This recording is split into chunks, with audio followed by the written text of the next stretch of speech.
Good morning. This is Giovanni Gallucci, and this is the Social Trend Report.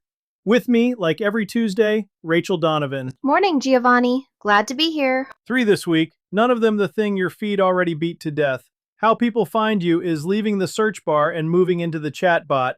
Short video is sneaking back onto the biggest screen in your house, and your audience is romanticizing logging off, which changes what you should be posting.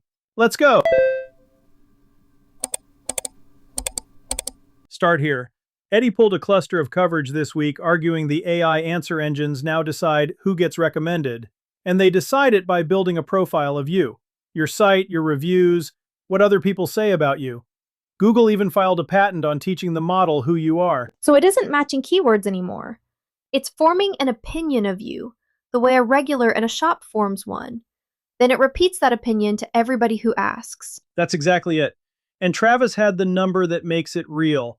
Half of US adults are using AI chatbots now.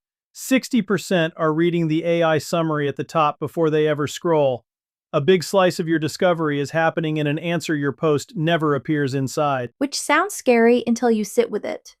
For a small brand, this is the most level the field has been in years. You don't outspend anybody to get named.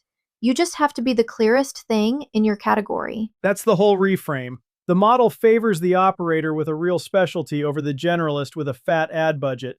The giant trying to be everything to everybody is actually hard to describe. You, doing one thing, are easy to describe. And easy to describe is easy to recommend. It rewards the brand you can explain in one sentence. If you can't say who you are and who it's for in a breath, the machine can't either. Here's the pushback, because there's always one. Don't go chasing every optimize for the robot trick that's about to flood your inbox. That's a treadmill. Right. The move isn't gaming the model. It's clarity, repeated. Say the same true thing about yourself everywhere until your own channels and the people talking about you all describe you the same way. The quarter out play is consistency of description. The model reads your bio, your captions, the podcast you went on, the thread where somebody recommended you. If those all line up, you become the answer. And if they don't, you're a blur. The machine names the brand it can describe, not the one shouting the loudest. The part people underrate is the third-party half. The model trusts what other people say about you more than what you say about yourself. A clear review, a creator who described you in plain words, a forum answer that named you. Those teach the machine as hard as your own homepage does. So go reread the words other people already use for you. If a happy customer describes you better than your bio does, borrow their sentence. They found the line the machine will repeat. 3 things you can actually do today. 1. Write the plain page. Who we are, what we make, who it's for, in plain language, and put it where everything links back to it. You're feeding the machine the sentence you want it to repeat. 2. Publish quotable, first-person expertise. Short, clear, takes the engine can lift and attribute to you by name. Be the source it cites, not the 10th blue link nobody clicks. 3. Audit how you're described in 5 places.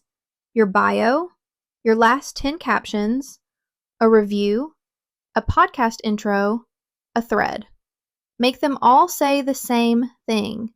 Lining up is the whole game. Next one. For 2 years, the gospel was vertical or die. Travis and Kendall both flagged the crack in it this week. Instagram just landed on Samsung smart TVs. YouTube keeps pushing the living room. Short video is leaking out of the phone and onto the biggest screen in the house. And a vertical clip on a 60-inch TV looks like a phone someone taped to the middle of the wall. 2/3 of the screen is black bars. Eddie had the creators quietly asking it out loud, is horizontal short form back? And for the first time in a while, the answer might be yes, at least partly. It's funny because we burned a whole era unlearning horizontal.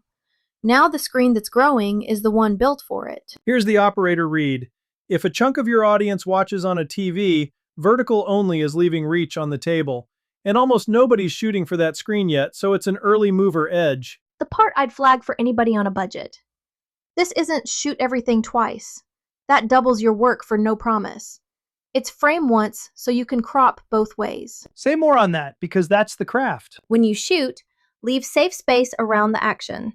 Keep the hook and the words in the middle. Out of the zone, a vertical crop chops off. Then, one capture gives you a vertical cut for the feed and a horizontal cut for the TV. No reshoot. And design the hook to survive a silent 10-foot view. Tiny captions and text-stuffed reels fall apart across the room. If your opening only works held 12 inches from a face, it dies on the couch. Big, legible, one idea on screen. Like a billboard, not a brochure. The trap is treating this like a mandate and reformatting your whole back catalog tonight. Don't. Test it. Pick your best vertical thing, cut a horizontal version, put it on YouTube, and watch what the big screen does with it before you change how you shoot. Validate the demand, then build the habit in. The edge here lasts exactly as long as it takes everyone else to notice the TV turned on. 3 moves before we move on. 1. On your next shoot, frame for both crops. Action and caption centered. Safe space on the sides so one take feeds the phone and the TV. 2. Build the hook for 10 feet and no sound. Big text, one idea, legible across the room. Assume nobody's holding the screen. 3. Cut one horizontal version of your best performer and post it to YouTube this week. Treat it as a test. Read the retention, then decide how far to lean in. Last one, and it's a current, not a headline. Eddie flagged it off a creator newsletter. Gen Z is trading screens for what they're calling granny hobbies. Crochet, baking, gardening, puzzles. Going analog on purpose and bragging about it. And Kendall had the receipts on the parent side. Pinterest searches for no phone summer up 340%. Family trip vision board up 545. Digital detox aesthetic climbing too. People are romanticizing logging off. Here's the thing operators miss.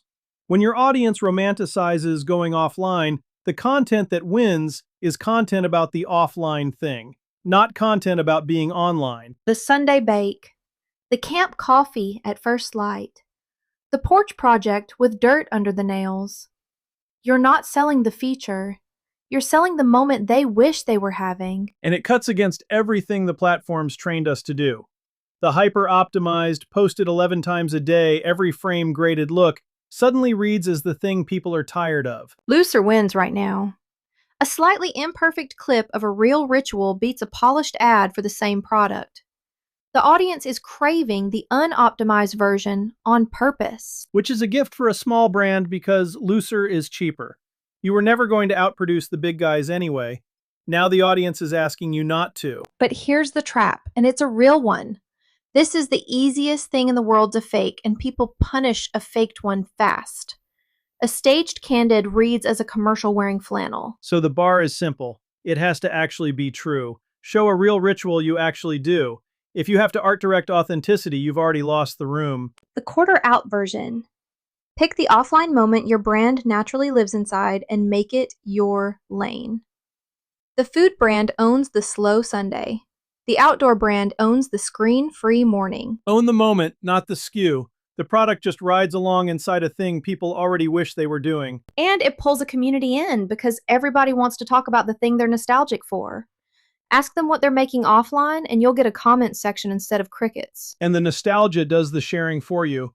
Somebody sees the Sunday bake and tags the friend they used to bake with. That's reach you didn't pay for, riding on a feeling instead of a discount. The bargain brands can't touch that. A coupon never made anybody call their grandmother. 3 to close. 1. Post the ritual, not the product. The bake, the build, the morning, with your thing woven in as the enabler. Sell the moment. Let the skew ride along. 2. Loosen up on purpose. One real, lightly shot clip of something true beats a graded ad right now. The audience is rewarding unoptimized. 3. Pin the offline moment your brand actually lives in and make it the lane. Then ask your people what they're making away from the screen and let them fill your comments. That's the social trend report for this week. Getting Found moved into the chatbot, so be the clearest thing in your niche. Short video crept onto the TV, so frame for the couch.